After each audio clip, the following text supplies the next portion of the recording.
मानव जीवन की महानता एवं उपयोगिता।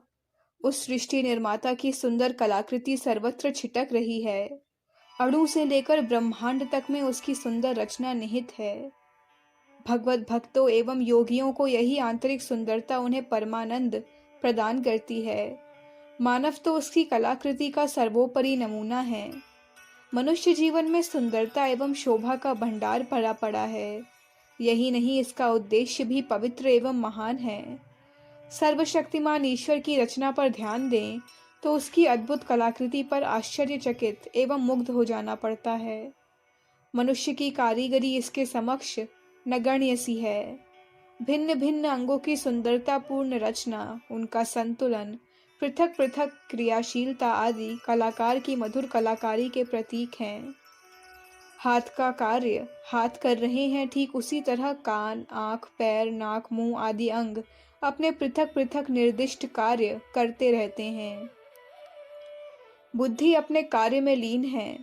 शरीर के भीतरी अंग की सूक्ष्म निर्माण कला तो और भी महत्वपूर्ण है।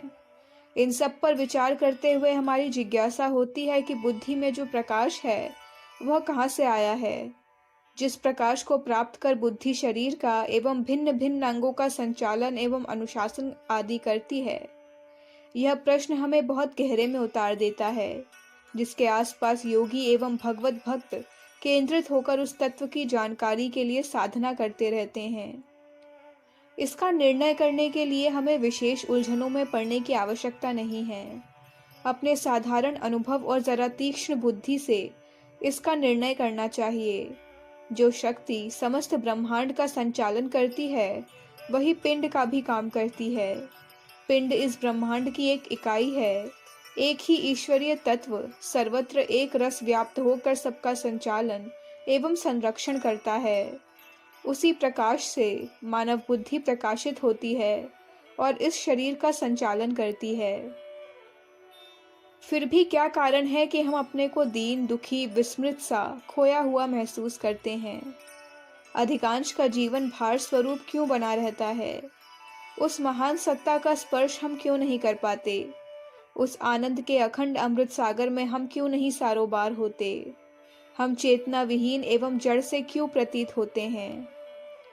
ठीक इन्हीं प्रश्नों का उत्तर पाने एवं अपनी वास्तविक स्थिति में दृढ़ होने के लिए ही यह जीवन क्रम है। इस विस्मृति का एक कारण यह भी है कि हम रात दिन अपनी क्षुद्र बुद्धि से दुख, चिंता, अवसाद, गरीबी, मृत्यु, कठिनाइयों, जरा, व्याधि आदि की बातें सोचते सोचते एवं इनसे बचने के लिए लगातार प्रयत्न करते हुए इन्हीं में इतने तन्मय हो गए हैं कि मानव जीवन की शोभा, अणु अणु में व्याप्त परमात्मा का सौंदर्य हमारे दृष्टिपटल से हट सा गया है।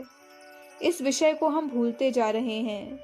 इतना ही नहीं, हम जीवन का उद्देश्य इतना भूल गए हैं कि आश्चर्य करना पड़ता है कि आखिर हमारे जीवित रहने का क्या लक्ष्य है। यह स्थिति ठीक वैसी है जैसे एक मनुष्य किसी गांव को जा रहा हो। वह मार्ग में आई कठिनाइयों का निराकरण करने में लग जावे या मार्ग में आए बाग बगीचे व मन बहलाने के साधनों से अपना मन बहलाने लग जाए और उनमें इतना लीन हो जाए कि वह अपने गंतव्य स्थान की ओर बढ़ने का विचार ही ना करे। यही स्थिति हमारी हो रही है। उस सृष्टि निर्माता की कलाकृति जीवन की शोभा को देखने के लिए, लक्ष्य तक पहुंचने के लिए यह आवश्यक है कि उस पथिक की भांति मार्ग के सुख दुखों को प्रधानता न देकर उन्हें सहन करते हुए अपने गंतव्य स्थान की ओर चलते रहना ही हमारा ध्येय होना चाहिए। साथ ही मार्ग के सुख दुखों के कारण देह बुद्धि को अपने विवेक एवं ज्ञान से समाप्त करना होगा। हमें यह समझना चाहिए कि हम शरीर नहीं हैं, हम मन एवं बुद्धि नहीं हैं, प्रत्युत इनसे परे जो हैं वही हम हैं। जिस आत्मा का सर्वत्र प्रसारा है वही तो हम हैं, क्योंकि जो ही आत्मा इस शरीर को छोड़ती है तो बुद्धि का व्यापार खत्म हो जाता है। शरीर भी अपनी क्रियाशीलता समाप्त कर देता है। केवल बचा रहता है पंच तत्वों का मिश्रण। जिसकी तुष्टि एवं पुष्टि में ही जीवन बिताया, उस मृत शरीर की यह गति की, उसका स्पर्श भी लोग घृणित समझें। इस नश्वरता का अनुभव प्रायः हम करते ही रहते हैं, फिर भी हमारा ध्यान वास्तविकता का ज्ञान प्राप्त करने की ओर नहीं मुड़ता। आत्मा के वास्तविक स्वरूप की, सौंदर्य की, जीवन की महत्ता की जानकारी प्राप्त करने की हमारी इच्छा ही नहीं होती। यही कारण है कि हम वास्तविक ज्ञान से परे हैं। सच्चिदानंद का आनंद एवं सौंदर्य से पूर्ण सृष्टि को नारकीय रूप में अनुभव करते हैं। दुख, अभाव, कठिनाइयों एवं विपदा से ही जीवन को दूषित बना रहे हैं। यह हमारी ही भूल है। उस सृष्टि निर्माता ने तो सब कुछ अपने युवराज की सुरक्षा, सुविधा एवं आनंद का ही सामान जुटाया है। सर्व सुख एवं साधनों से यह बगीचा अपने युवराज के लिए उसकी पूर्ण कलाकारी का उदाहरण है। आत्मा भिन्न भिन्न शरीर रूपी साधनों को लेकर अपने परम पिता परमात्मा की ओर बढ़ रही है। उससे मिलकर एक रूप हो जाने की धुन उसे तीव्र जीवन धारा के रूप में बहाए लिए जा रही है। एक शरीर क्षीर्ण एवं जीर्ण हुआ तो उसे छोड़ दूसरे को धारण किया। इस तरह अनेकों शरीर को छोड़ती, धारण करती अपने लक्ष्य की ओर बढ़ रही है। संसार की कोई चीज उसे लुभा नहीं सकती, उसकी पिपासा को शांत नहीं कर सकती। वह तो अपने परम प्रभु परमात्मा से मिलकर ही शांत एवं आनंदित हो सकती है। मनुष्य अज्ञानवश अपने पवित्र पथ को भुलाकर शरीर संबंधी सुख सुविधाओं को ही अपना लक्ष्य समझता है, जो असत है। शरीर के समाप्त होते ही उसका कोई अस्तित्व नहीं रह जाता। ईश्वर का यह युवराज अपने परम पिता का ही तो अंश है। यह अमृत पुत्र है, अमृत ही इसका भोजन है। यह पूर्ण रूपेण अमृत से ही सारा बोर है, किंतु भूल से, अज्ञान से यह अमृत छोड़ विष का संचय कर रहा है। फलस्वरूप इसका जीवन दुखी, अशांत, हीन बन रहा है। जरा, आधि, व्याधि, जन्म मरण का दुख, विपत्ति से उसका जीवन नारकीय बना रहा है। अपने आनंद केंद्र जीवन को दुखों का केंद्र बना रखा है। मानव जीवन का वास्तविक उद्देश्य प्रभु मिलन ही है। खाने पीने, मौज उड़ाने में इसका सही कल्याण निहित नहीं है। इस जीवन को धारण कर वह प्रभु मिलन के लिए ही अवतरित हुआ है। इस संसार का पसारा भी उसके इस पवित्र लक्ष्य की ओर अग्रसर होने में सहायता के रूप में ही है। इसको बंधन का रूप मनुष्य स्वयं अपनी भूल एवं अज्ञान से ही देता है। यह व्यायामशाला, जो कि सर्व साधनों से संपन्न है, हमारे ध्येय पथ में बढ़ने के लिए ही रची गई है। संसार के प्रलोभन एवं आकर्षण हमारी आध्यात्मिक दृढ़ता को परिपक्व बनाने के लिए ही है। कहीं ये वैभव, ऐश्वर्य, भोग विलास आदि आकर्षण हमारे जीवन के केंद्र न बन जाएं।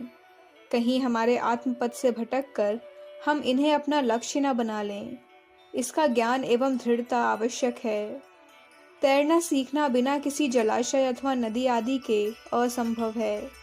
इसी प्रकार इस संसार में एवं इसके प्रलोभन का आकर्षण हमें आध्यात्मिक मार्ग को तय करने के लिए तैरना सिखाते हैं। अपने आप को ध्येय पथ पर बढ़ाना, भिन्न परिस्थितियों में स्वयं को परखना, जीवन में सूक्ष्म निरीक्षण करते रहना, यह सब इस संसार की पाठशाला में संभव होता है। इसी कारणवश कई महात्मा, जिन्होंने एकांत में संसार के वातावरण से दूर रहकर ईश्वर प्राप्ति का प्रयत्न किया, उनमें से कई असफल हुए। अप्सराओं द्वारा उनकी तपस्या भंग करने की कई कथाएं भी प्रचलित हैं। अपने आप पर अधिकार पाना आवश्यक है। इससे सारी परिस्थितियां स्वयं काबू में आ जाती हैं। आवश्यक साधन स्वतः चले आते हैं। अभाव नाम की कोई बात सृष्टि निर्माता की सृष्टि में नहीं है। केवल अभाव हमारे मनों में बसा हुआ है, जो हमारी मानसिक कमजोरी का परिणाम है। पवित्र जीवन की महत्ता एवं उद्देश्य प्रेम और सेवा है।